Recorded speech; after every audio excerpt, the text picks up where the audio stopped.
Welcome, everyone, to our project kickoff. I am absolutely thrilled to be here as your dedicated code consultant. Look, we all know the International Building Code can be incredibly dense, but today we're going to translate that massive document into a clear, actionable strategy. Think of this explainer as our master blueprint for compliance. Okay, let's frame our mindset before we even think about drawing a single line. The building code? It's not a rigid barrier that's just out there to crush our design dreams. Yes, it establishes the minimum baseline for public health and safety, but within those rules, there's actually incredible flexibility. We're going to use the code as a flexible tool to safely and creatively achieve the owner's vision. So here is our agenda for today's explainer. 1. Knowing your AHJ. 2. Gathering essential building data. 3. Defining occupancy and construction. 4. Navigating mixed occupancies. 5. Calculating area and height. And 6. Passing the plan review. Let's jump in. Now, to anchor us in the standard workflow, we have the traditional AIA design phases. All three are vital, of course, but our primary focus today is entirely on step 1, schematic design. Listen, the decisions we make right now regarding those big, broad scope requirements, things like height, area, and construction type, they are going to dramatically impact everything that follows. We absolutely have to get this foundation right. Section 1. Knowing your AHJ. Figuring out exactly who's judging our work is our very first move.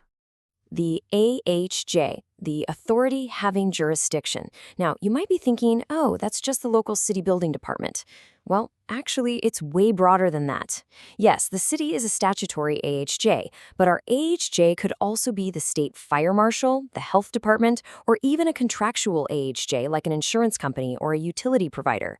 We need to identify every single organization that has a say in this project right now so we aren't blindsided by some random regulation down the road. Section 2. Gathering essential building data. Once we know who is reviewing our work, we need our raw materials. As your code consultant, these are the essential data points I need from you guys to make informed decisions. Total building area, number of stories, proposed materials, climate zone, and flood hazard data. But notice the type of sprinkler system listed there. This is massive. Choosing between an NFPA 13, 13R, or 13D system, that isn't just a minor mechanical detail. It literally alters the allowable limits of our entire building footprint. One data point here changes the whole game. Section 3. Defining occupancy and construction. Let's get into the heavy lifting of our strategy. So the IBC essentially categorizes buildings into two main buckets. First, occupancy groups like assembly, business, or residential. And second, construction type, which ranges from type I, the most highly fire-resistant and non-combustible, all the way down to type V, which allows for combustible materials like wood framing. These two categories dictate almost everything else we do. They control our allowable height, our required fire separations, and frankly, our budget. To see why those classifications are a real game changer, let's look at type VA versus type VB construction. Let me drop a pro tip right here. Type VA requires a 1-hour fire resistance rating for structural elements, but type VB, it requires 0, none. Imagine what that means for our material choices, our schedule, and the client's bottom line. Upgrading or downgrading a single letter in our construction type completely rewrites the architectural details we'll be drawing. Section 4. Navigating mixed occupancies. Let's see how this works in the real world, since most buildings today aren't just one single use. Think about a building with residential apartments sitting over ground floor retail. We have to choose a compliance path for this. We can go with separated occupancies, meaning we physically divide the uses with fire-rated assemblies, which lets us evaluate each area individually. Or we go with non-separated occupancies. No physical fire separation required. But be incredibly careful here. If we choose non-separated, the code applies the most restrictive requirements of any single occupancy to the entire building. Picking the wrong method here will severely choke our design flexibility. Now, within these mixed occupancies, we also have to deal with smaller supporting spaces. You need to know the difference between these two, accessory and incidental uses. Accessory occupancies are ancillary to the main use, take up less than 10% of the floor area, and don't need separation.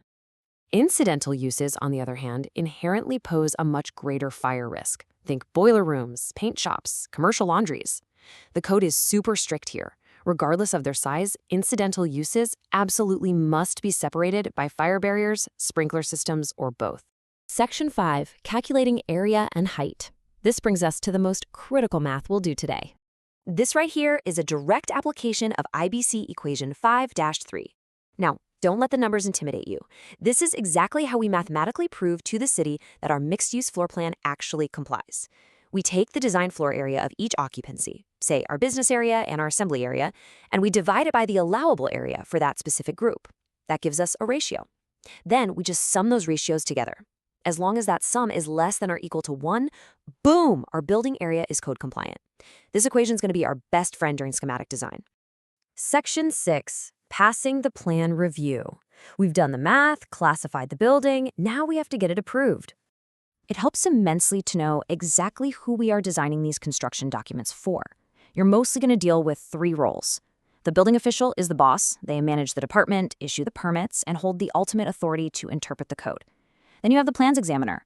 They're doing quality assurance, going over our drawings with a fine-tooth comb before we ever break ground. Finally, the inspector is doing quality control out in the field, making sure the contractor is actually building what we drew on the approved plans. Our entire submittal package is what we call our code compliance strategy. I want us all to think of our drawings and specs as our internal quality control mechanism.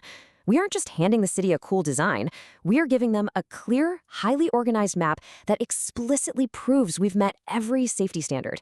The easier we make it for the plans examiner to navigate our compliance strategy, the faster we get our permit and the faster we break ground. So I want to wrap up our kickoff meeting with a bit of a challenge for you all. What if we stop viewing the building code as a restrictive barrier and start treating it as our most powerful design tool? By mastering these schematic design steps right now, we aren't just checking boxes for compliance, we are unlocking the true potential of the building. Thank you all for walking through this explainer with me today.